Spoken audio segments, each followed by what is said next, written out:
Bonsoir, bienvenue sur la Von Morgane. J'espère que vous allez bien.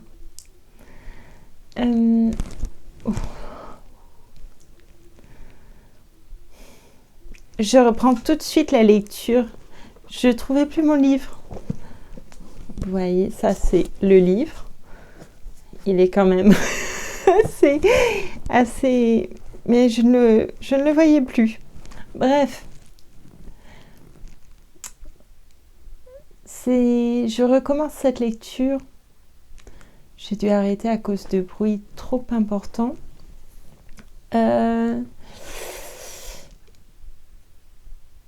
Voilà, c'est un peu difficile pour moi d'arriver à lire cette partie-là. Je ne sais pas pourquoi, je n'y arrive pas. Je rencontre des... C'est pas grave, je vais y arriver maintenant. Je vous remercie beaucoup pour votre écoute. Et je vous dis à tout à l'heure, après cette lecture. Merci encore. Deuxième partie, chapitre 1. Vers la fin de l'hiver, les Tcherbatsky eurent une consultation de médecin au sujet de Kitty. La jeune fille se sentait très faible et l'approche du printemps ne faisait qu'empirer le mal. Le médecin attitré lui avait prescrit de l'huile de foie de morue, puis du fer et enfin du nitrate d'argent. Mais aucun de ces remèdes n'ayant été efficace, il avait conseillé un voyage à l'étranger. C'est alors qu'on résolut de consulter une célébrité médicale. Cette célébrité, un homme jeune encore et fort bien de sa personne, exigea un examen approfondi de la malade. Il insista avec une certaine complaisance sur ce fait que la pudeur des jeunes filles n'était qu'un reste de barbarie. Rien n'était plus naturel que de voir un homme encore jeune ausculter une jeune fille à demi vêtue. Comme il le faisait tous les jours sans éprouver, croyait-il, le moindre émoi, il devait évidemment considérer la pudeur des jeunes filles comme un reste de barbarie et même comme une injure personnelle. Il fallut bien se résigner. Tous les médecins ont beau avoir suivi les mêmes cours et ne pratiquer qu'une seule et même science, on avait pour une raison quelconque décidé autour de la princesse que seul ce fameux médecin, que d'autres traitaient d'ailleurs de Mazette, possédait les connaissances capables de sauver Kitty. Après une auscultation sérieuse de la pauvre enfant confuse et perdue, le célèbre médecin se lava soigneusement les mains et retourna au salon auprès du prince. Celui-ci l'écouta en tout sautant et d'un air sombre. Homme âgé, bien portant et poinceau, le prince ne croyait guère à la médecine et s'irritait d'autant plus de cette comédie qu'il était peut-être le seul à bien comprendre la cause du mal de Kitty. Ce beau phraseur m'a tout l'air de revenir bredouille, se disait-il, exprimant par ce terme de chasseur son opinion sur le diagnostic du célèbre praticien. De son côté, l'homme de l'art dissimulait mal son dédain pour ce vieux gentillâtre. À peine lui semblait-il nécessaire d'adresser la parole à ce pauvre homme, la tête de la maison étant de toute évidence la princesse. C'est devant elle qu'il se préparait à répandre les perles de son éloquence. Elle revint bientôt avec le médecin de la famille et le prince s'éloigna pour ne pas trop faire voir ce qu'il pensait de cette farce. La princesse, décontenancée, ne savait plus que faire. Elle se sentait fort coupable à l'égard de Kitty. « Eh bien, docteur, décidez de notre sort, dites-moi tout. » Elle voulait ajouter « Y a-t-il de l'espoir ?» Mais ses lèvres tremblèrent et elle se contenta de répéter « Eh bien, docteur, permettez-moi, princesse, de conférer d'abord avec mon confrère. J'aurai alors l'honneur de vous donner mon avis. Faut-il vous laisser seule, comme bon vous semblera ?» La princesse soupira et sortit. Resté seul avec son confrère, le médecin de la famille émit timidement son opinion. Il devait s'agir d'un commencement d'affection tuberculeuse. Cependant, etc., etc. Au beau milieu de la tirade, le célèbre médecin jeta un coup d'œil sur sa grosse montre en or. « Oui, dit-il, mais... » Son confrère s'arrêta respectueusement. « Nous ne pouvons pas, comme vous le savez, préciser le début du processus tuberculeux. Avant l'apparition des spélonces, il n'y a rien de positif. Dans le cas actuel, cependant, certains symptômes tels que hypoalimentation, nervosité et autres nous permettent de redouter cette affection. La question se pose donc ainsi, qu'y a-t-il à faire étant donné qu'on a des raisons de craindre une évolution tuberculeuse pour entretenir une bonne alimentation? Ne perdons pas non plus de vue les causes morales, se permit d'insinuer avec un fin sourire le médecin de la famille. Cela va de soi, répondit le fameux médecin après un nouveau regard à sa montre. Mille excuses, savez-vous si le pont de la Laouza est rétabli ou s'il faut encore faire le détour? Ah, il est rétabli. Alors 20 minutes me suffiront. Nous disions donc que la question se pose ainsi, régulariser l'alimentation et fortifier les nerfs. L'un ne va pas sans l'autre et il faut agir sur les deux moitiés du cercle.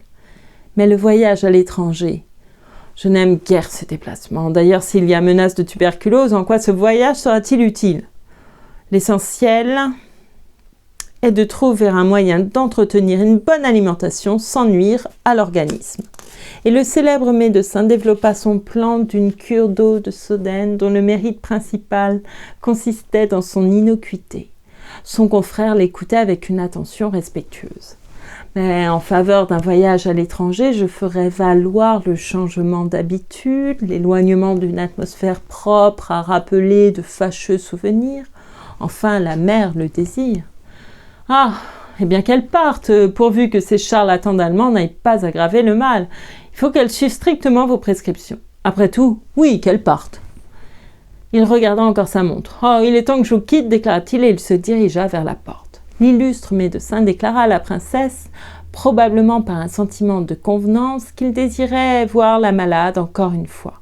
« Comment ?» s'écria la princesse terrifiée. « Vous voulez recommencer l'examen ?»« Non, non, princesse, rien que quelques détails. »« Bien soit. » Et la princesse introduisit le médecin dans le petit salon où se tenait Kitty, debout au milieu de la pièce, très amaigrie, les joues cramoisies et les yeux brillants après la confusion que lui avait causée la visite du médecin. Quand elle les vit entrer, ses yeux se remplirent de larmes et elle rougit encore davantage. Les traitements qu'on lui imposait lui paraissaient absurdes. N'était-ce pas vouloir ramasser les fragments d'un vase brisé pour chercher à les rejoindre? Son cœur pouvait-il se guérir avec des pilules et des poudres? Mais elle osait d'autant moins contrarier sa mère que celle-ci se sentait coupable. « Veuillez vous asseoir, mademoiselle, » dit le grand médecin en souriant. Il s'assit en face d'elle, lui prit le pouls et recommença une série d'ennuyeuses questions. Elle lui répondit d'abord, puis enfin, impatientée, se leva. « Excusez-moi, docteur, en vérité, tout cela ne mène à rien. Voilà 3 fois que vous me posez la même question. » Le grand médecin ne s'offensa point. « Irritabilité maladive, » fit-il remarquer à la princesse lorsque Kitty fut sortie. « Au reste, j'avais fini. » Et sur ce, l'Esculape, s'adressant à la princesse comme à une personne d'une intelligence exceptionnelle, lui expliqua en termes scientifiques l'état de sa fille et lui donna, pour conclure, force recommandations sur la manière de prendre ces eaux dont le principal mérite consistait dans leur inutilité. Sur la question « fallait-il partir pour l'étranger ?», le docteur réfléchit profondément et le résultat de ses réflexions fut qu'on pouvait partir à condition de ne point se fier aux charlatans et de suivre uniquement ses prescriptions. Le départ du médecin fut le signal d'une détente. La mère revint auprès de sa fille toute rassérénée et Kitty feignit de l'être car depuis quelque temps, il lui arrivait bien souvent d'avoir recours à la feinte. Chapitre 2. Dolly arriva sur les traces du médecin. Elle relevait à peine de couches. Une petite fille lui était née à la fin de l'hiver. Elle avait ses soucis, ses chagrins, et cependant, comme elle savait qu'une consultation devait avoir lieu ce jour-là, elle avait quitté son nourrisson et une de ses filles malades pour connaître le sort de Kitty. « Eh bien, dit-elle en entrant dans le salon sans ôter son chapeau, vous êtes gai, c'est donc que tout va bien. » On essaya de lui raconter ce qu'avait dit le médecin, mais bien qu'il eût fort bien et fort longuement parlé, personne ne sut au juste résumer ses discours. D'ailleurs, il avait autorisé le voyage, n'était-ce pas l'essentiel? Un sourire échappa à Dolly. Sa sœur, sa meilleure amie, allait partir. Et la vie était pour elle si peu gaie. Après la réconciliation, ses rapports avec son mari étaient devenus franchement humiliants. La soudure opérée par Anna avait subi de nouveaux accros. Comme Stepan Arkadievitch ne restait guère chez lui et n'y laissait que peu d'argent, le soupçon de ses infidélités tourmentait sans cesse Dolly. Mais elle le repoussait délibérément car elle ne savait rien de positif et se rappelait avec horreur les tortures passées. Si même la découverte d'une trahison ne pouvait désormais provoquer en elle pareil accès de jalousie, elle n'en redoutait pas moins une rupture de ses habitudes. Elle préférait donc se laisser tromper tout en méprisant son mari et en se méprisant elle-même à cause de cette faiblesse. Sa nombreuse famille lui causait d'ailleurs bien d'autres soucis. Tantôt l'allaitement allait tout seul, ou la bonne donnait ses 8 jours, tantôt, et c'était justement le cas aujourd'hui, un des petits tombait malade. « Comment vont les enfants ?» demanda la princesse. « Ah maman, nous avons bien des misères. Lily est au lit et je crains qu'elle n'ait la scarlatine. Je suis sortie aujourd'hui pour savoir où vous en étiez, car j'ai peur de ne plus pouvoir bouger de longtemps. » Quand il sut le médecin parti, le vieux prince sortit de son cabinet, tendit sa joue au baiser de Dolly, échangea quelques mots avec elle, puis s'adressant à sa femme. « Eh bien, dit-il, qu'avez-vous décidé? Vous partez? Et que ferez-vous de moi? »« Je crois, Alexandre, que tu feras mieux de rester. »« Pourquoi papa ne viendrait-il pas avec nous, maman ?» dit Kitty. « Ce serait plus gai, et pour lui et pour nous. » Le prince se leva et caressa les cheveux de Kitty. Elle leva la tête et le regarda en s'efforçant de sourire. Il lui semblait toujours que de toute la famille, nul ne la comprenait mieux que son père. Elle était la plus jeune et par conséquent sa préférée. Son affection, croyait-elle, devait le rendre clairvoyant. Quand le regard de Kitty croisa celui du prince, qui la considérait de ses bons yeux bleus, elle eut l'impression qu'il lisait dans son âme et y voyait tout ce qui s'y passait de mauvais. Elle rougit et se pencha vers lui, attendant un baiser. Mais il se contenta de lui tapoter les cheveux et de dire « Cette bête de chignon ! On n'arrive pas jusqu'à sa fille, ce sont les cheveux de quelque bonne femme défunte que l'on caresse. Eh bien, Dolly, que fait ton as ?»« Il va bien, papa, dit Dolly, comprenant qu'il s'agissait de son mari. Il est toujours absent, je le vois à peine, ne put-elle se défendre d'ajouter avec un sourire ironique. Il n'est pas encore allé à la campagne vendre son bois? Non, il se prépare toujours à y aller. Vraiment. Et alors, il faut que je fasse moi aussi mes préparatifs. Soit, dit le prince à sa femme en s'asseyant. Et toi, Kitty, reprit-il en se tournant vers sa cadette, sais-tu ce qu'il faut que tu fasses? Il faut qu'un beau matin, en te réveillant, tu te dises « Mais je suis tout à fait gaie et bien portante. Il fait un beau froid sec, pourquoi ne reprendrais-je pas mes promenades matinales avec papa ?» À ces mots pourtant bien simples, Kitty se troubla comme si on l'eût convaincue d'un crime. Oui, il sait tout, il comprend tout, et ces mots signifient que je dois, coûte que coûte, surmonter mon humiliation. Elle voulut faire quelques réponses, mais des larmes lui coupèrent la parole et elle se sauva. « Voilà bien de tes tours, dit la princesse en s'emportant contre son mari. Tu as toujours ?» Et elle entama une réprimande en règle. Le prince l'écouta un assez long temps en silence, mais son visage se rembrunissait de plus en plus. « Elle fait tant de peine, la pauvre petite, tu ne comprends donc pas qu'elle souffre de la moindre allusion à la cause de son chagrin? Ah, comment on peut se tromper en jugeant le monde ?» Au changement d'inflexion de sa voix, Dolly et le prince comprirent qu'elle parlait de Vronsky. « Je ne comprends pas qu'il n'y ait point de loi pour punir d'aussi vils individus. »« Tu ferais mieux de te taire, » proféra d'un ton sombre le prince en se levant et en faisant mine de se retirer. Mais il s'arrêta sur le seuil et s'écria. « Des lois, il y en a, ma bonne amie, et puisque tu me forces à te le dire, je te ferai remarquer que dans toute cette affaire, la véritable coupable, c'est toi et toi seul. Il y a toujours eu des lois contre ces garnements, et il y en a encore. Et tout vieux que je suis, je lui aurais moi-même demandé des comptes au Mirliflor s'il ne s'était passé de certaines choses qui n'auraient point dû avoir lieu. Et maintenant soignez-la, convoquez tous vos charlatans. » Le prince en aurait dit long si la princesse, comme elle faisait toujours dans les questions graves, ne s'était aussitôt soumise et repentie. « Alexandre, Alexandre » murmura-t-elle en marchant vers lui tout en larmes. Dès qu'il la vit pleurer, le prince se calma et fit quelques pas à sa rencontre. « Allons, allons, ne pleure pas, je sais que pour toi aussi c'est dur. Mais que pouvons-nous faire? D'ailleurs, le mal n'est pas grand et la miséricorde de Dieu est infinie. Merci. » ajouta-t-il, ne sachant plus trop ce qu'il disait et répondant au baiser que la princesse lui posait sur la main. Il prit enfin le parti de se retirer. Guidée par son instinct maternel, Dolly avait deviné, en voyant Kitty se sauver tout en larmes, que seule une femme pourrait agir sur elle avec quelque chance de succès. Elle ôta donc son chapeau et, rassemblant toute son énergie, se prépara à intervenir. Pendant le réquisitoire de la princesse, elle avait essayé de la retenir, autant que lui permettait le respect filial. Mais à la réplique de son père, elle n'opposa que le silence, tant elle éprouvait de honte pour sa mère, puis d'affection pour ce père si prompt à s'attendrir. Le prince parti, elle se disposa à remplir sa mission. « J'oublie toujours de vous demander, maman, si vous savez que Levin avait l'intention de demander la main de Kitty lorsqu'il est venu ici la dernière fois. Il l'a dit à Stiva. »« Eh bien, je ne comprends pas. Peut-être Kitty l'a-t-elle refusé? Elle ne vous a rien dit ? » Non, elle ne m'a parlé ni de l'un ni de l'autre. Elle est trop fière, mais je sais que tout cela vient de ce... Mais songez donc, si elle avait refusé Levin. Et elle ne l'aurait jamais refusé sans l'autre, je le sais, et cet autre l'a odieusement trompée. Effrayée en songeant à ses torts, la princesse prit le parti de se fâcher. « Ah, je n'y comprends plus rien. Chacun veut maintenant en faire à sa tête, on ne dit plus rien à sa mère, et ensuite... Maman, je vais la trouver. Vas-y, je ne t'en empêche pas, que je sache. » Chapitre 3.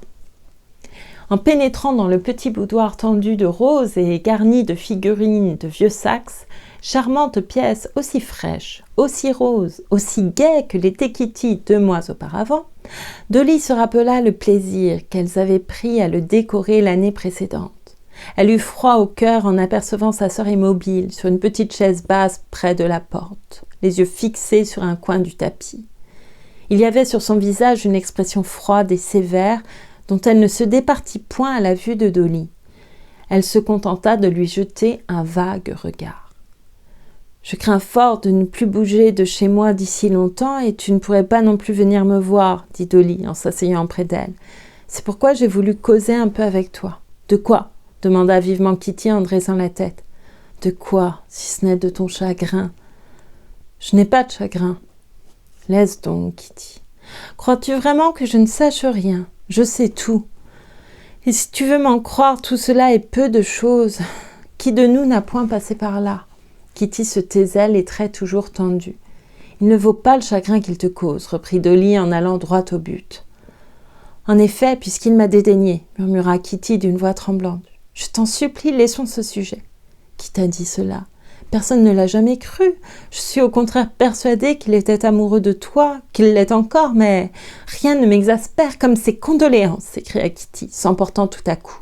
Elle se détourna en rougissant et de ses doigts nerveux se mit à tourmenter, tantôt d'une main, tantôt de l'autre, la boucle de sa ceinture. Dolly connaissait ce geste habituel à sa sœur quand elle perdait le contrôle d'elle-même. Elle la savait capable de proférer alors des paroles dépourvues d'aménité. Elle voulut donc la calmer, mais il était déjà trop tard. « Que veux-tu me faire sentir ?» continua Kitty très agitée. « Que je me suis éprise d'un homme qui ne veut pas de moi, que je meurs d'amour pour lui, et c'est ma sœur qui me dit cela, une sœur qui croit me témoigner sa sympathie. Je n'ai que faire de cette pitié hypocrite.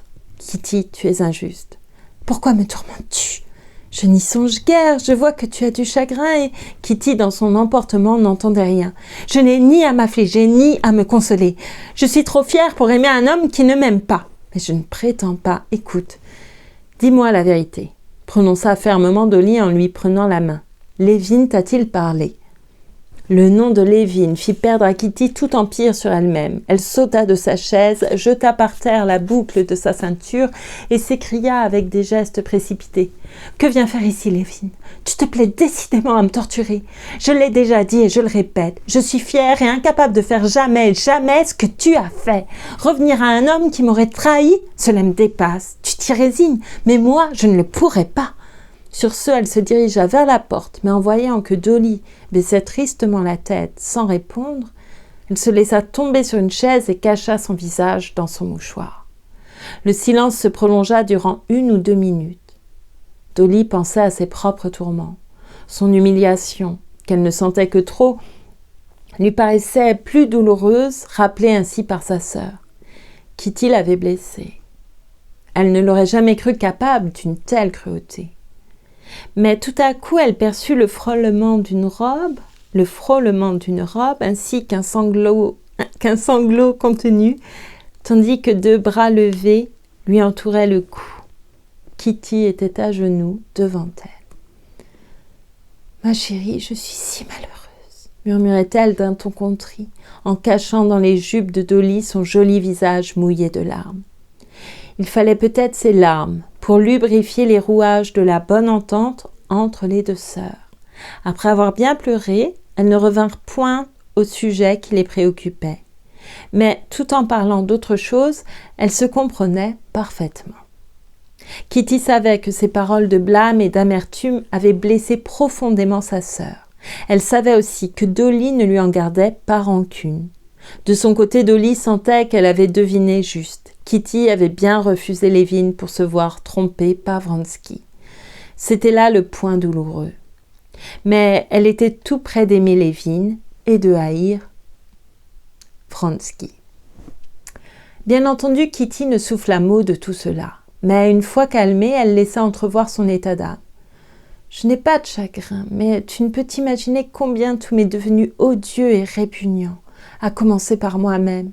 Tu ne saurais croire quelles mauvaises pensées me viennent à l'esprit. »« Quelles mauvaises pensées peux-tu bien avoir ?» demanda Dolly en souriant. « Les plus mauvaises, les plus laides, je ne puis te les décrire. Ce n'est ni de l'ennui, ni du désespoir, c'est bien pis. Tout ce qu'il y avait de bon en moi me semble parfois avoir cédé la place au mal. Comment expliquer cela ? Comment expliquer cela ? Continua-t-elle en lisant une certaine surprise dans les yeux de sa sœur. Par exemple, tu as entendu ce que papa m'a dit. Eh bien, j'ai cru comprendre qu'il me souhaitait un mari au plus tôt. Maman me mène dans le monde. Il me semble qu'elle veut se débarrasser de moi. Je sais que ce n'est pas vrai, mais je ne puis chasser ces idées.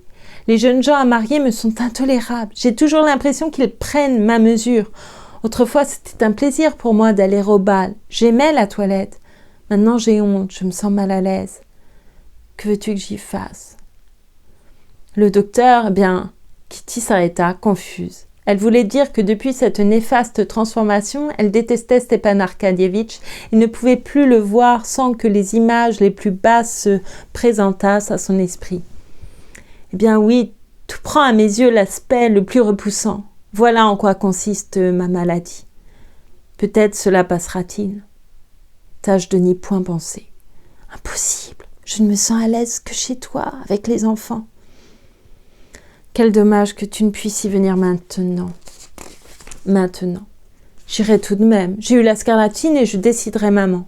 Kitty tint parole. La scarlatine s'étant effectivement déclarée, elle s'installa chez sa sœur et l'aida à soigner les 6 enfants, qui se tirèrent heureusement d'affaire. Mais sa santé à elle ne s'en améliora pas pour autant. Les Tcherbatsky quittèrent donc Moscou pendant le carême et se rendirent à l'étranger. Chapitre 4. À Pétersbourg, les gens du grand monde se connaissent tous et ne frayent guère qu'entre eux. Cependant, pour fermée qu'elle soit, cette société a ses clans. Madame Karénine avait ses entrées dans 3 d'entre eux. Le premier, cercle officiel, comprenait les collègues et les subordonnés de son mari, unis ou divisés entre eux par les relations sociales les plus diverses et les plus capricieuses. Dans les commencements, Anna avait éprouvé pour ces personnages un respect quasi religieux dont il ne lui restait plus guère que le souvenir. C'est qu'elle les connaissait tous maintenant, comme on se connaît dans une petite ville avec leurs manies et leurs faiblesses, leurs sympathies et leurs antipathies. Elle savait où le bas les blessait, à qui et pour quelles raisons chacun d'eux devait sa situation, quel rapport ils entretenaient entre eux ainsi qu'avec le centre commun. Mais en dépit des conseils de la comtesse Lydie, cette coterie officielle à qui la liaient les intérêts de son mari ne l'intéressa jamais et elle l'évitait le plus possible. Le second cercle, auquel Alexis Alexandrovitch devait le succès de sa carrière, avait pour centre la comtesse Lydie. Il se composait de femmes âgées, laides, vertueuses et dévotes, et d'hommes intelligents, instruits et ambitieux. Un de ceux-ci avait surnommé cette coterie la conscience de la société pétersbourgeoise. Alexis Alexandrovitch en faisait grand cas, et le caractère liant d'Anna lui avait permis tout d'abord de s'y faire des amis. Mais à son retour de Moscou, ce milieu lui devint insupportable. Il lui sembla que tout le monde, à commencer par elle-même, manquait de naturel, et comme elle s'ennuyait et se sentait mal à l'aise chez la comtesse Lydie, elle la fréquenta de moins en moins. Le troisième clan était le monde proprement dit. Ce monde des bals, des dîners, des toilettes brillantes, qui se retient d'une main à la cour pour ne pas tomber dans le demi-monde, qu'il s'imagine mépriser tout en partageant ses goûts.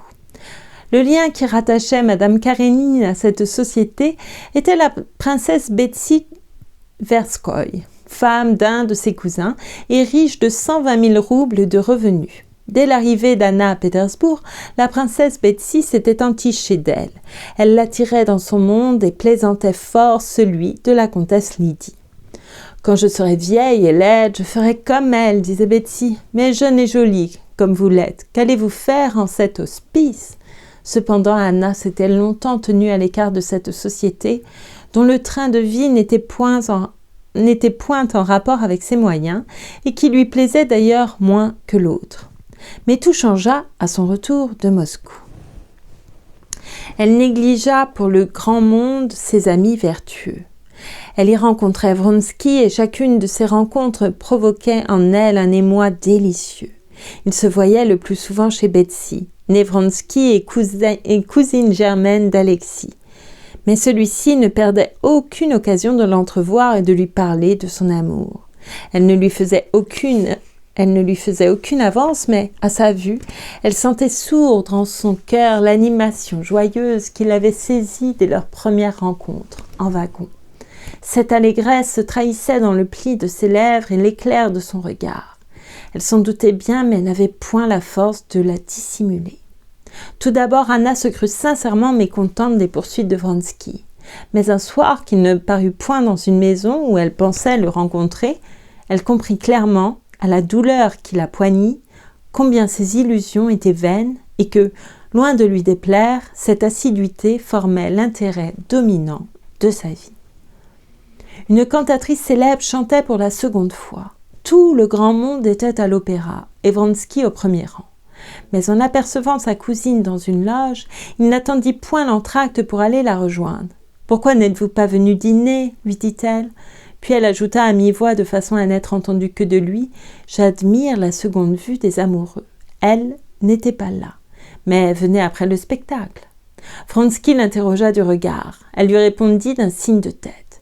Il la remercia d'un sourire et s'assit auprès d'elle. « Et vos plaisanteries d'autrefois, que sont-elles devenues ?» continua la princesse qui suivait avec un plaisir particulier les progrès de cette passion. « Vous êtes pris, mon cher ?» « Mais je ne demande qu'à l'être, » répondit Vronsky avec son bon sourire coutumier. « À parler franc, si je me plains, c'est de ne l'être pas assez. Je commence à perdre tout espoir. »« Quel espoir pensez-vous bien avoir ?» dit Betsy, défendant la vertu de son amie. « Entendons-nous » Mais ses yeux excités disaient assez qu'elle comprenait tout aussi bien que lui en quoi consistait cet espoir. « Aucun, » répondit Vronsky en découvrant dans un sourire ses dents blanches et bien rangées. « Pardon, » continua-t-il en prenant la lorgnette des mains de Betsy pour examiner par-dessus son épaule dénudée le rang de loges opposées. « Je crains de devenir ridicule. » Il savait fort bien qu'aux yeux de Betsy, comme à ceux des gens de son monde, il ne courait aucun risque de ce genre. Il savait fort bien que si un homme pouvait leur paraître ridicule en aimant sans espoir une jeune fille ou une femme entièrement libre, il ne l'était jamais en courtisant une femme mariée, en risquant tout pour la séduire. Ce rôle était beau, grandiose, et c'est pourquoi Vronsky, en quittant sa lorgnette, regarda sa cousine avec un sourire de fierté joyeuse qui se jouait sous sa moustache. « Mais pourquoi n'êtes-vous pas venu dîner ?» lui demanda-t-elle, sans pouvoir se défendre de l'admirer. « C'est toute une histoire, j'étais occupée. »« À quoi ? Je vous le donne en 100, je vous le donne en 1000. » À réconcilier un mari avec l'offenseur de sa femme. « Et vous avez réussi ? » ?»« À peu près. Il faudra me raconter ça au prochain entracte, dit-elle en se levant. « Impossible, je vais au bouffe. »« Vous quittez Nielsen pour ça ?» dit Betsy indignée, et bien qu'elle n'eût point su distinguer Nielsen de la dernière choriste. « Je n'y peux rien. J'ai pris rendez-vous pour mon affaire de réconciliation. Bienheureux les pacificateurs, ils seront sauvés. » dit Betsy, qui se rappelait avoir entendu quelque chose de semblable. « Eh bien, alors, dites-moi vite de quoi il s'agit. » Et elle se rassit. Chapitre 5. C'est un peu leste, mais si drôle que je meurs d'envie de vous le raconter, dit Vronsky en la regardant de ses yeux rieurs. Je ne nommerai personne, s'entend. Je devinerai, tant mieux. Écoutez donc, 2 jeunes gens fort gais, vos camarades de régiment, bien entendu. Je n'ai pas dit 2 officiers, mais simplement 2 jeunes gens qui avaient bien déjeuné. Traduisez émoustillés. C'est possible. 2 jeunes gens de fort belle humeur s'en vont dîner chez un camarade. Un fiacre les dépasse. La jolie femme qui l'occupe se retourne et à ce qui leur semble leur fait en riant un signe de tête. Bien entendu, ils la poursuivent au galop. À leur grande surprise, la belle inconnue s'arrête précisément devant la maison où ils se rendaient eux-mêmes. Elle monte à l'étage supérieur. Ils ont juste le temps d'apercevoir 2 jolis petits pieds et l'éclat des lèvres sous la voilette. À en juger par votre ton, vous deviez être de la partie. Vous oubliez vos propos de tout à l'heure. Mes jeunes gens entrent chez leurs camarades qui donnaient un dîner d'adieu. Il est possible qu'au cours de ce dîner, ils levèrent le coude un peu plus haut qu'il n'eût fallu. C'est monnaie courante en pareil cas. Ils veulent à tout prix savoir qui habite l'étage au-dessus. Personne ne peut satisfaire leur curiosité. Y a-t-il des mamselles dans la maison ? Demande-t-il aux domestiques de leur ami. Oh, pour ça beaucoup, répond le gaillard. Après le dîner, ils passent dans le bureau de leur ami pour écrire une missive à leur inconnu. Ils pondent une déclaration enflammée et décident de la remettre en main propre afin d'en expliquer au besoin les points obscurs. Pourquoi me racontez-vous des horreurs pareilles ? Et après ? Ils sonnent. Une bonne vient leur ouvrir, ils lui remettent la lettre, se disent fous d'amour et prêts à mourir devant cette porte. La bonne, stupéfaite, parlemente. Soudain paraît un monsieur rouge comme une écrevisse, avec des favoris en pâte de lapin, qui les flanque à la porte, non sans leur avoir déclaré qu'il n'y avait pas dans la maison d'autre femme que la sienne. Comment savez-vous qu'il a les favoris en pâte de lapin ? Parce que j'ai tenté aujourd'hui une réconciliation. Et alors ? C'est le plus intéressant de l'affaire. Il se trouve que ce couple heureux est celui d'un conseiller et d'une conseillère titulaire. Monsieur le conseiller a porté plainte et me voilà passé médiateur. Et quel médiateur ? Comparé à moi, Talleyrand n'était qu'une mazette, je vous l'affirme.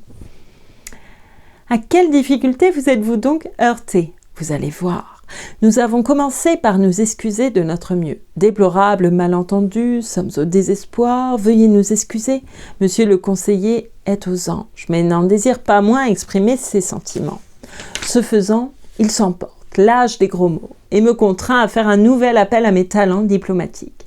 Je conviens que leur conduite a été déplorable, mais veuillez prendre en considération qu'il s'agit d'une méprise. Ils sont jeunes et venaient de bien dîner. Ils se repentent du fond du cœur et vous prient de leur pardonner.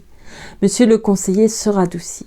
J'en conviens, comte, et suis prêt à pardonner, mais concevez-vous que ma femme, une honnête femme, monsieur, a été exposée aux poursuites, aux insolences, aux grossièretés, de mauvais garnements, de miser, cela en présence des 10 mauvais garnements avec qui je dois le réconcilier.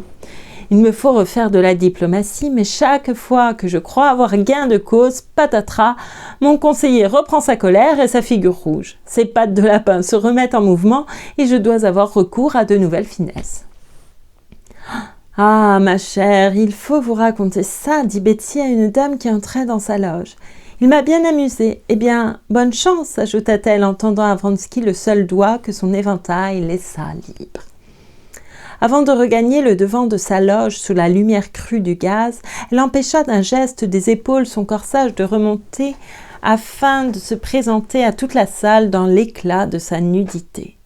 Cependant, Vronsky s'en allait au bout, où son colonel, qui n'y manquait pas une représentation, lui avait effectivement donné rendez-vous. Il devait lui faire son rapport sur la marche de la négociation qui, depuis 3 jours, l'occupait en l'amusant. Les héros de l'aventure étaient 2 officiers de son escadron, Petritsky, qu'il aimait fort, et un jeune prince Kedrov, nouvellement entré au régiment, gentil garçon et charmant camarade. Qui plus est, l'honneur du corps était en jeu. En effet, Wenden, le conseiller titulaire, avait porté plainte au colonel contre les insulteurs de sa femme. À l'en croire, celle-ci, mariée depuis 6 mois et dans une situation intéressante, s'était rendue à l'église en compagnie de sa mère. Une indisposition subite lui avait fait prendre, pour rentrer au plus vite chez elle, le premier fiacre venu. Poursuivie par les officiers, elle avait, sous l'empire de la peur, grimpé son escalier en courant, d'où aggravation de son mal. En ce qui le concernait personnellement, il avait, en rentrant de son bureau, entendu un coup de sonnette et des voix inconnues. Mis en présence des 2 officiers ivres, il les avait flanqués à la porte et demandait maintenant qu'il fût sévèrement puni. Le colonel manda aussitôt Vronsky.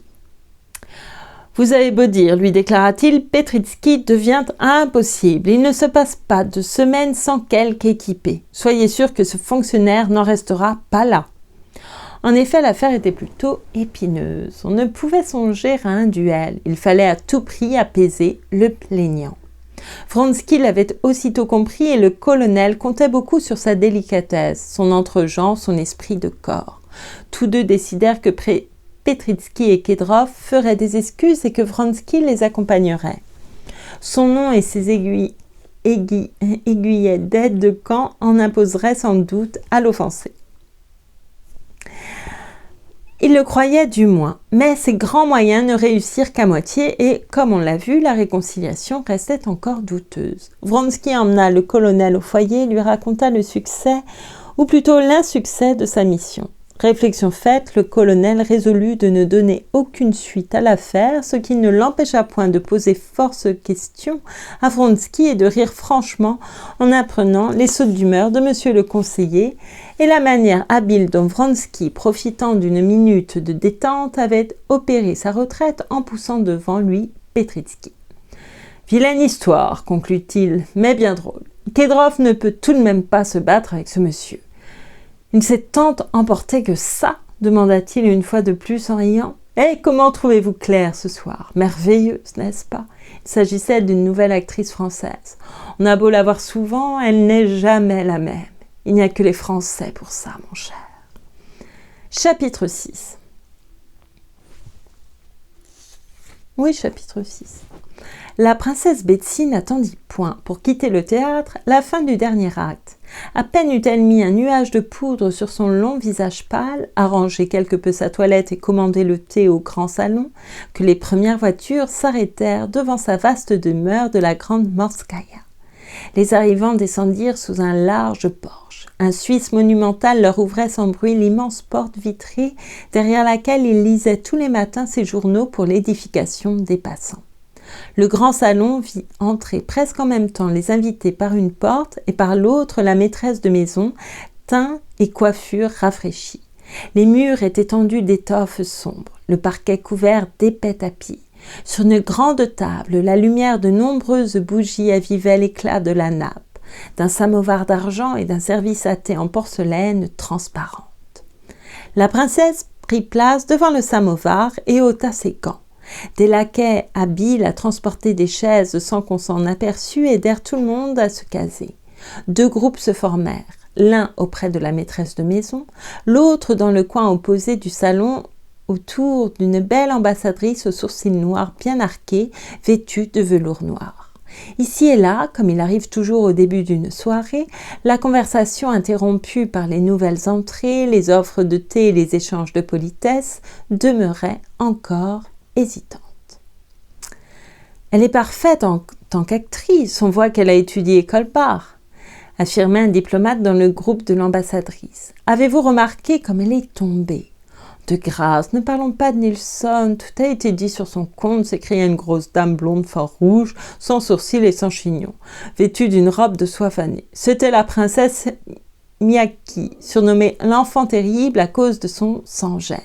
Assise entre les 2 groupes, elle tendait les 2 oreilles et prenait part aux 2 entretiens. 3 personnes m'ont dit aujourd'hui cette même phrase sur Colbert. Il faut croire qu'on s'est donné le mot. Et pourquoi cette phrase a-t-elle du succès ?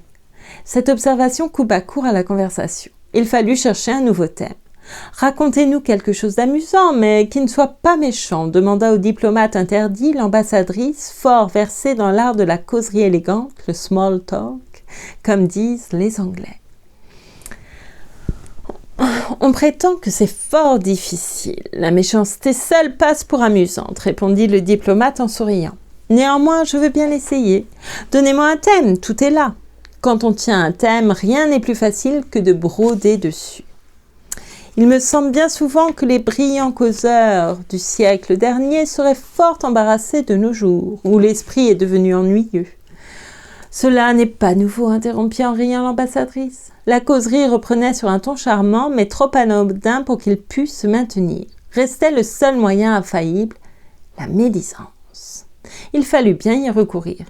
Vous ne trouvez pas que Tchoukevitch a des façons Louis XV, reprit le diplomate en désignant des yeux à un beau jeune homme blond qui se tenait près de la table. Oh oui, il est dans le style du salon, c'est pourquoi il y vient souvent. Cette fois, la conversation se soutint. Il était fort amusant de traiter par allusion un sujet interdit en ce lieu, à savoir la liaison de Tchoukevitch avec la maîtresse de maison. Autour de celle-ci également, la causerie hésita quelque temps entre les trois thèmes inévitables, la nouvelle du jour, le théâtre et le jugement du prochain. Là aussi, la médisance prévalut. Avez-vous entendu dire que la Matchlichev, la mère et non la fille, se fait un costume de diable rose ? Pas possible, c'est tout bonnement délicieux. Je m'étonne qu'avec son esprit, car elle en a, elle ne sente pas ce ridicule. Chacun eut un mot pour critiquer, tourner en dérision l'infortuné Maltchitchev, et les phrases s'entrechoquèrent en pétillant comme un fagot qui flambe. Informé au moment de partir pour son cercle que la princesse recevait son mari, un bon gros homme collectionneur passionné de gravures, fit à ce moment une courte apparition. D'un pas feutré, qui assourdissait encore le tapis, il alla tout droit à la comtesse Miyaki. « Eh bien, lui demanda-t-il, la Nilsson vous a-t-elle plu ? Peut-on effrayer ainsi les gens ?» s'écria-t-elle. « Quelle idée de tomber du ciel sans crier gare ! Ne me parlez pas de l'opéra, vous n'entendez rien à la musique. Je préfère m'abaisser jusqu'à vous et vous entendre discourir de vos gravures et de vos majoliques. Allons, qu'avez-vous encore découvert au marché aux puces ? Voulez-vous voir ma dernière trouvaille ? Mais vous n'y comprenez goutte. Montrez toujours, j'ai fait mon éducation chez les... J'ai oublié leur nom. Vous savez, les banquiers... Ma foi, ils sont des gravures superbes qu'ils nous ont montrées. Comment, vous êtes allé chez les Schelsburg ? Demanda de sa place près du samovar la maîtresse de maison. Oui, ma chère, répondit la princesse Miyaki en haussant la voix, car elle se sentait écoutée de tous. Ils nous ont invités à dîner, mon mari et moi, et l'on nous a servi une sauce qui avait, paraît-il, coûté 1000 roubles. Une bien mauvaise sauce d'ailleurs, je ne sais quoi, de verdâtre. Comme j'ai dû les recevoir à mon tour, je leur en ai servi une de 85 kopecks, dont tout le monde a été très content. Je n'ai pas les moyens de faire des sauces de 1000 roubles, moi. Elle est unique, dit Betsy. Renversante, approuva quelqu'un. Si la princesse Miyaki ne manquait jamais son effet, c'est qu'elle disait avec bon sens, mais pas toujours avec à propos, des choses fort ordinaires. Dans le monde où elle vivait, ce gros bon sens tenait lieu d'esprit. Son succès l'étonnait elle-même, ce qui ne l'empêchait pas d'en jouir.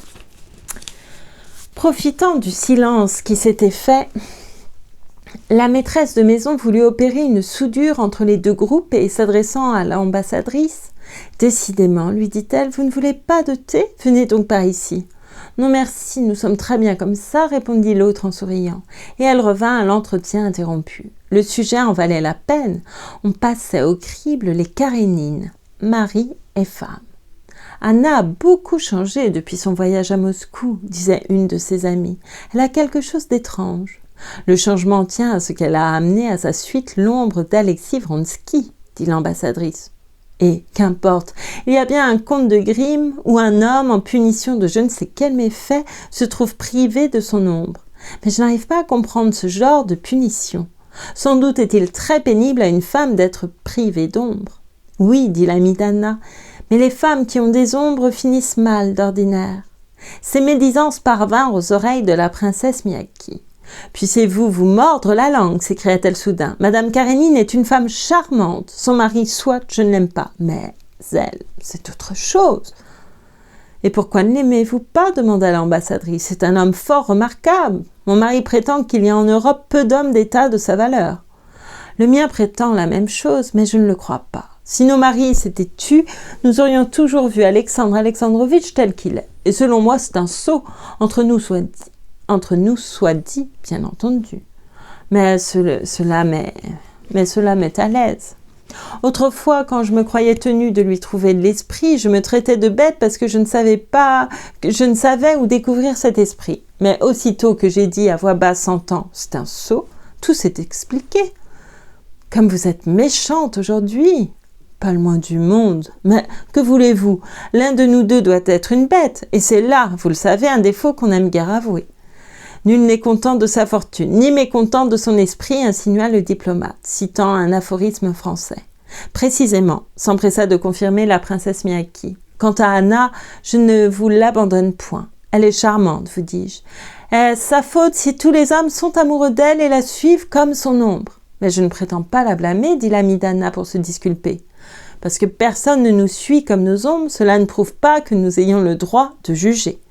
Après avoir dit son fait à l'ami d'Anna, la princesse se leva et, suivie de l'ambassadrice, se rapprocha de la grande table où le roi de Prusse défrayait la conversation.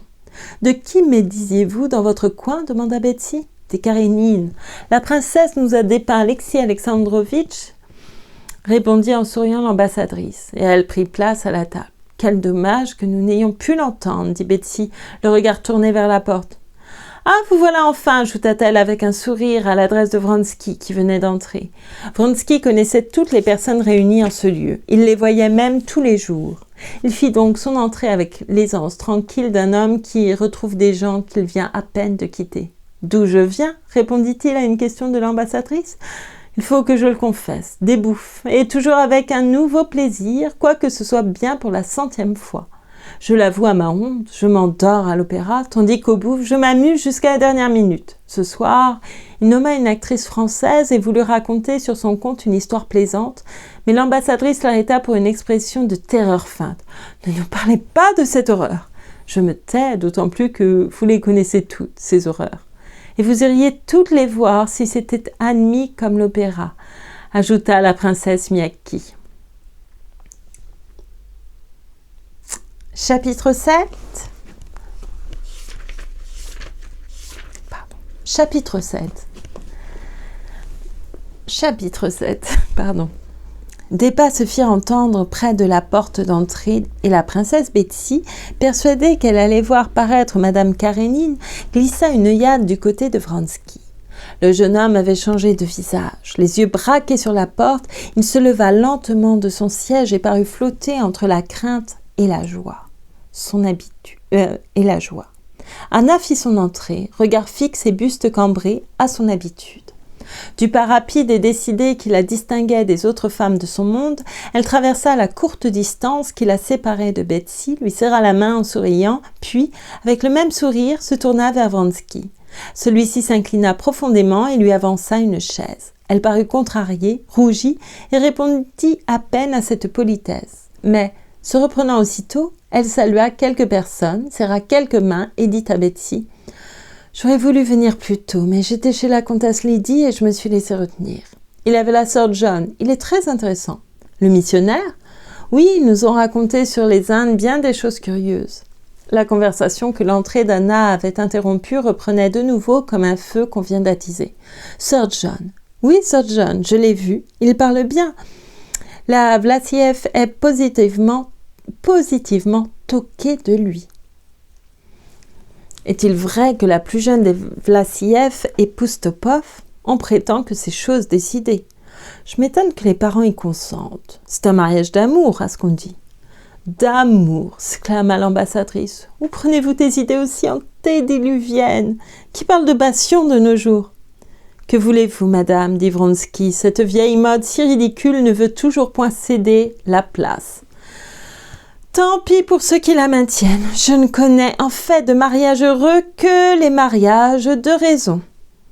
Soit, mais n'arrive-t-il pas bien souvent que ces mariages tombent en poussière à l'apparition de cette passion que l'on traitait en intruse ? Permettez, par mariage de raison, j'entends celui que l'on fait lorsque des deux parts on a jeté sa gourme.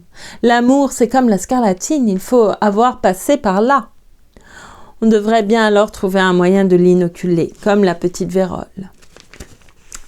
J'ai été dans ma jeunesse amoureuse d'un sacriste, déclara la princesse Miyaki. Je voudrais bien savoir si le remède a opéré. Plaisanterie à part, dit Betsy. Je crois que pour connaître l'amour, il faut d'abord se tromper, puis réparer son erreur. Même après le mariage, demanda en riant l'ambassadrice. On ne se repent jamais trop tard, dit le diplomate, citant un proverbe anglais. Précisément, approuva Betsy. Commettre une erreur, puis la réparer, voilà le vrai. Qu'en pensez-vous, ma chère demanda-t-elle à Anna qui écoutait la conversation sans mot dire, un demi-sourire aux lèvres. Je crois, répondit Anna, jouant avec son gant, que s'il y a autant d'opinions que de têtes, il y a aussi autant de façons d'aimer qu'il y a de cœurs. Vronsky, qui, les yeux rivés sur Anna, avait attendu sa réponse avec un battement de cœur, respira comme au sortir d'un danger. Elle se tourna brusquement vers lui. « J'ai reçu des nouvelles de Moscou, lui dit-elle. Kitty Tcherbatsky est très malade. »« Vraiment ?» fit-il d'un air sombre. Anna lui jeta un regard sévère. « Cela ne vous touche guère, il me semble. Au contraire, cela me touche beaucoup. Puis-je savoir au juste ce que l'on vous écrit ?» Anna se leva et s'approcha de Betsy. « Voudriez-vous me donner une tasse de thé ?» lui dit-elle en s'arrêtant derrière sa chaise. Pendant que Betsy versait le thé, Vronsky rejoignit Anna. « Que vous écrit-on » ? « Il me semble bien souvent, dit-elle en guise de réponse, que les hommes ne mettent guère en pratique les beaux sentiments dont ils font si volontiers parade. Il y a longtemps que je voulais vous le dire, ajouta-t-elle en allant s'asseoir près d'un guéridon chargé d'albums. « Je ne comprends pas très bien ce que signifient vos paroles, dit-il en lui offrant sa tasse. Et, comme elle lui désignait le canapé du regard, il prit place auprès d'elle. « Oui, je voulais vous le dire, continua-t-elle, sans lever les yeux sur lui. Vous avez mal agi, très mal. Croyez-vous que je ne le sache pas? Mais à qui la faute? Pourquoi me dites-vous cela? Demanda-t-elle en le dévisageant. Vous le savez bien, répliqua-t-il avec exaltation. Il soutint hardiment le regard d'Anna et ce fut elle qui se troubla. Cela prouve simplement que vous n'avez pas de cœur, dit-elle, mais ses yeux laissaient entendre qu'elle ne savait que trop bien qu'il en avait. Ce à quoi vous faites allusion était une erreur et non de l'amour. Souvenez-vous que je vous ai défendu de prononcer ce mot, ce vilain mot, dit-elle en tressaillant. Mais aussitôt elle comprit que par ce seul mot, défendu, elle se reconnaissait certains droits sur lui et semblait l'encourager à lui parler d'amour. Il y a longtemps que je désirais avoir avec vous un entretien sérieux, reprit-elle en le regardant bien en face, les joues brûlantes de rougeur, et je suis venue tout exprès aujourd'hui, sachant que je vous rencontrerai. Il faut que tout cela finisse. Je n'ai jamais eu à rougir devant personne et vous me causez le chagrin pénible de me sentir coupable. » Tandis qu'elle parlait, sa beauté prenait une expression nouvelle, toute spirituelle, dont Vronsky fut frappé. « Que voulez-vous que je fasse ?» demanda-t-il d'un ton simple et sérieux. « Que vous alliez à Moscou pour y implorer le pardon de Kitty. »« Vous ne voulez pas cela ?» Il sentait qu'elle s'efforçait de dire une chose, mais qu'elle en souhaitait une autre. « Si vous m'aimez comme vous le dites, murmura-t-elle, rendez-moi ma tranquillité. » Le visage de Vronsky s'éclaircit. « Ne savez-vous pas que vous êtes toute ma vie? Mais j'ignore la tranquillité et ne saurais vous la donner. Me donner tout entier, donner mon amour. Oui, je ne puis vous séparer de moi par la pensée. À mes yeux, vous et moi ne faisons qu'un.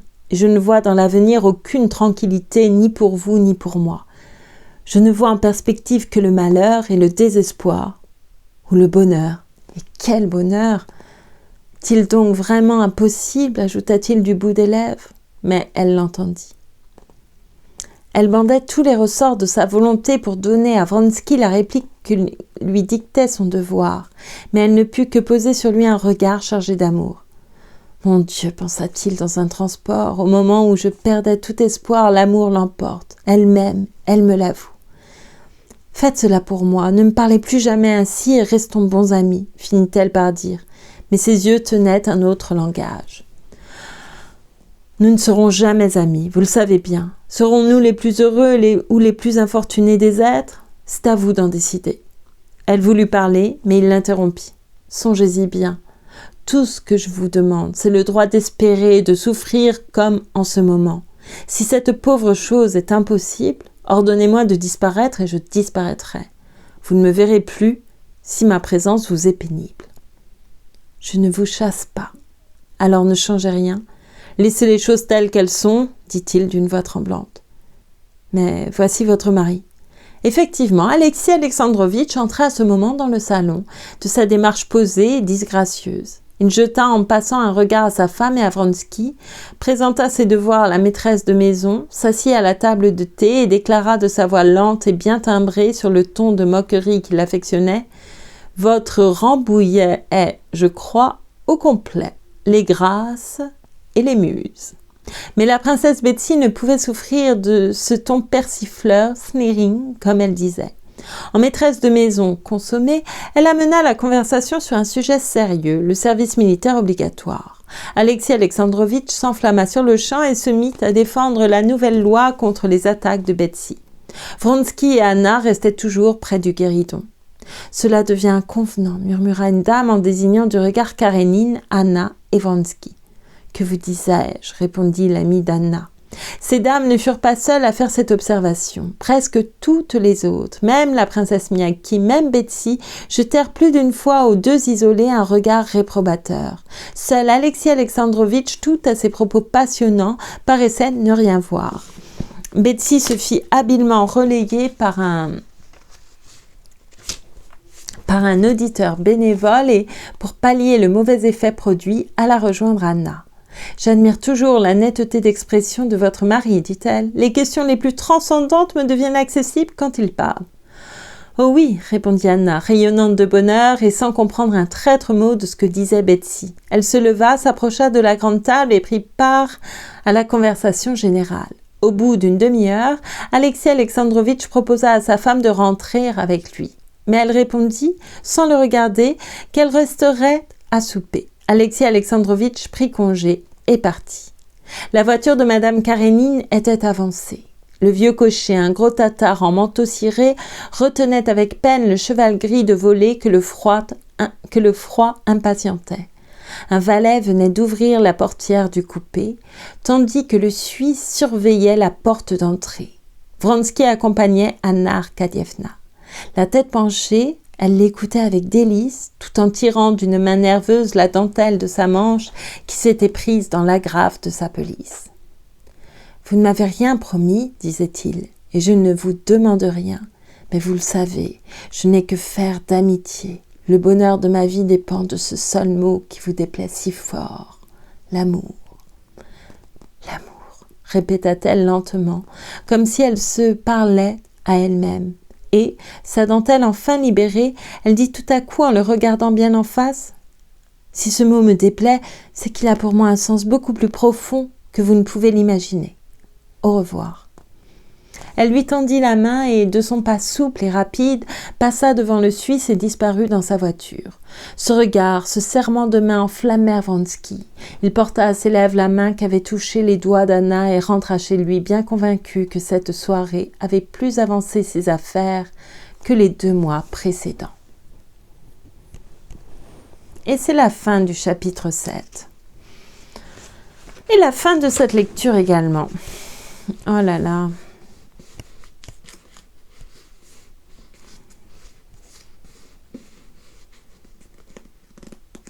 Je trouve ça fou.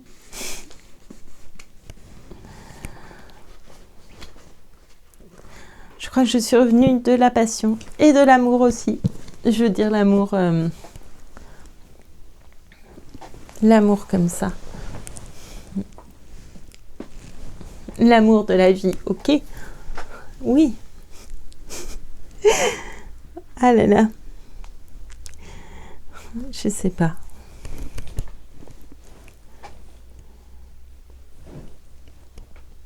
J'ai des doutes.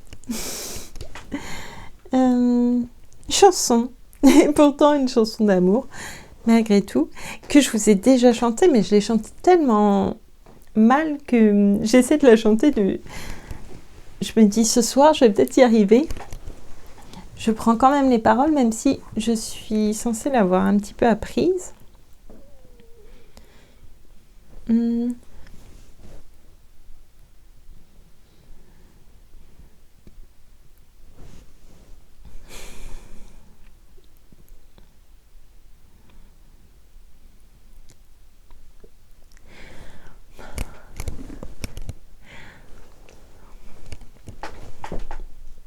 the very thought of you, and I forget to do the little ordinary thing that everyone ought to do.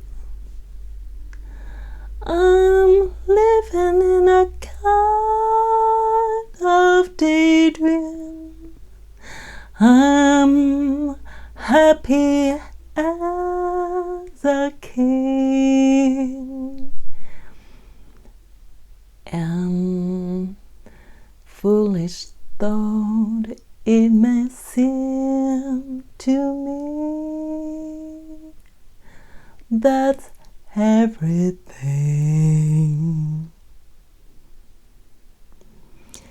The mere idea of you, the longing here for you. You never know how slow the moment goes till I'm near to you. I see your face in every flower, your eyes and stars above.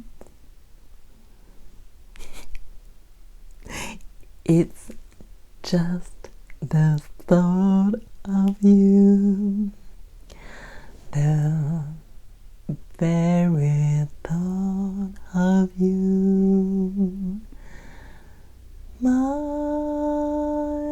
love.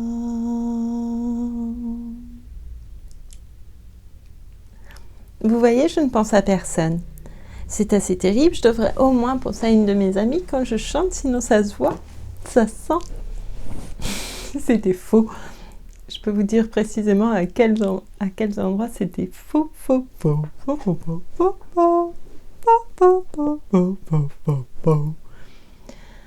Voilà. Je crois que cette histoire d'Anna Karénine va encore me déprimer. Oh là là. J'ai mal au ventre. Bon, c'est pas grave. Allez, je vous remercie beaucoup pour votre écoute. Prenez soin de vous, surtout. Et voilà. Petite réponse, j'ai mis un commentaire sous une lecture. On me disait qu'en fait, si plutôt que de lire, j'arrêtais et que je faisais un commentaire de mes lectures. Je crois que c'était quelque chose comme ça. Ça permettrait de mieux comprendre. Soit. Mais c'est comme... En fait, vous voyez, mon ventre a mal. Pardon. Mais en fait, c'est pas vraiment l'intérêt de... Enfin, c'est pas mon objectif. C'est pas que vous compreniez pas, j'espère lire assez clairement. Non, c'est plutôt... J'ai pas d'objectif défini. Enfin, j'en ai quelques-uns, mais c'est autre chose. Je dirais que là, que je partage pas forcément. Mais c'est prendre le temps. Je sais que, voilà, c'est via forcément des vidéos, mais c'est aussi retrouver un petit peu retrouver, certains n'ont jamais perdu, mais garder ce petit côté humain, ce temps qui défile plus lentement pour certaines activités. C'est plus vous donner envie de lire ou apprécier l'écoute. Puis une voix humaine comme ça, je trouve ça agréable en fait. J'aime bien moi entendre des voix humaines. quand j'entends... vous savez, maintenant, toutes les vidéos sont doublées automatiquement. Et à chaque fois, il faut faire une démarche, j'ai pas le mot, pour retrouver la voix humaine dans la langue originale. Et en attendant, ça me crispe vraiment. Voilà. De la même façon, j'ai vu une publicité. Je ne sais pas si c'était moi qui étais visée, peut-être. Mais dans ce cas-là, ils se sont complètement trompés. Oh, j'ai pas le mot, encore une fois, c'est pas grave. Pour avoir une petite amie ou un petit... J'ai vu ça que pour avoir une petite amie. Je sais pas si on peut avoir un petit ami aussi, ou peu importe. Virtuel. Pour créer... Et ça m'a fait penser au film Her. Pardon pour mon accent. Avec Joaquin Phoenix. Et l'autre film, c'est... My Man. Non, c'est pas exactement ça, mais...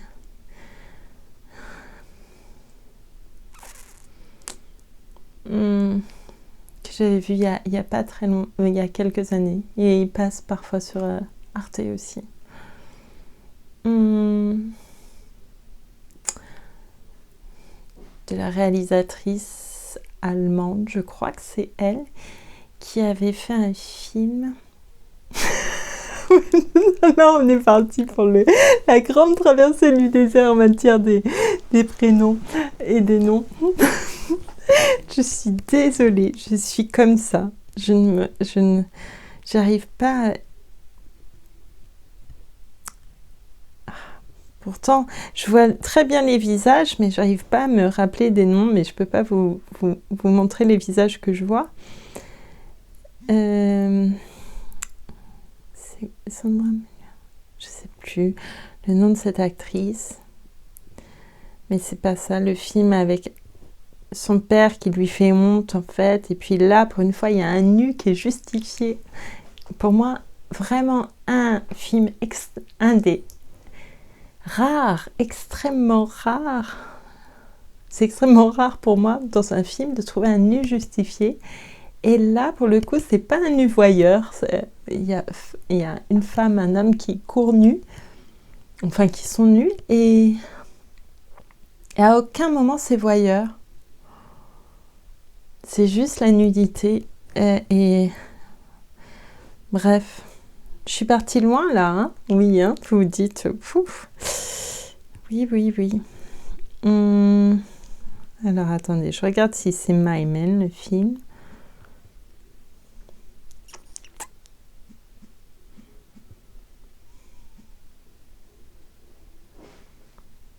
Non, ce n'est pas ça.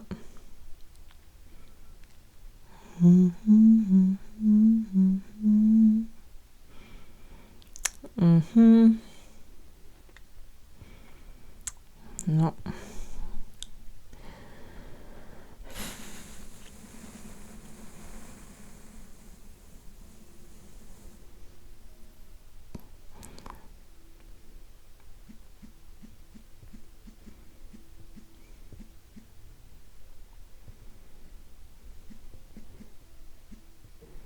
J'essaie une dernière recherche et sinon...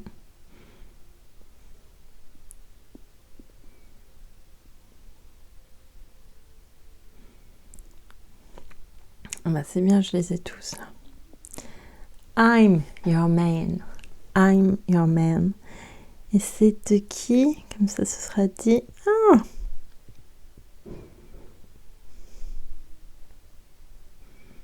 Bon bah non, on voit pas.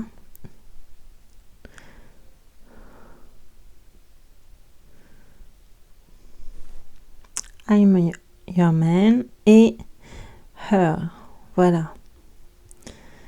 Et donc voilà, ça y est. La réalité a rejoint la fiction et va bientôt la dépasser.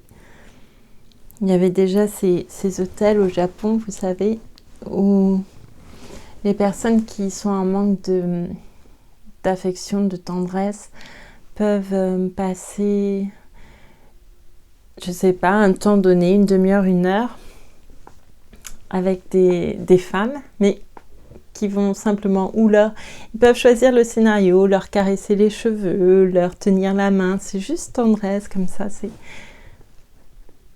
ça fait un peu peur. Après, je vous dis pas,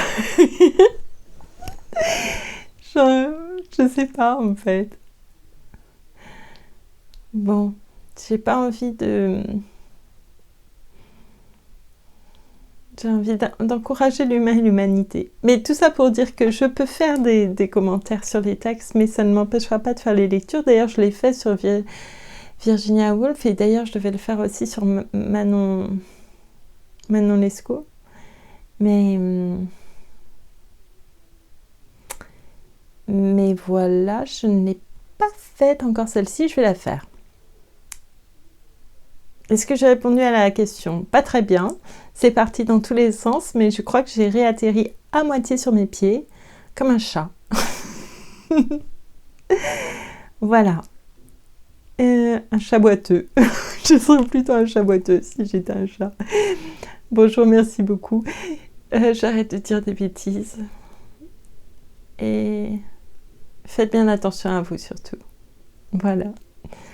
À très bientôt pour la suite d'Anna Karénine et d'autres lectures. Je vais reprendre aussi Proust. Vous voyez, je ne vais pas résumer non plus ça. En plus, il y a des personnes qui tentent de résumer et qui sont tout à fait plus au courant du sujet que moi. Donc, je leur laisse faire. Voilà. Moi, ce que j'aime avant tout, c'est lire. Après, je peux faire les commentaires, je les ai faits de nombreuses fois, mais c'est pas ça que j'ai envie de faire. Voilà, j'ai pas envie non plus de donner mes avis sur toutes les lectures récentes et tout. Je pourrais le faire aussi, faire des courtes vidéos avec des super montages. Voilà, j'ai pris un autre chemin, un chemin un peu plus tortueux, c'est sûr, un chemin moins... Mais c'est le chemin que j'ai pris. Peut-être que j'aime toujours les chemins plus difficiles ou je ne sais pas, ou différents. Peut-être que c'est plutôt ça. Bon, allez, j'ai fini. Et puis j'aime bien chanter et faire tout ce que je veux. Je vous remercie beaucoup, faites attention à vous. Merci encore.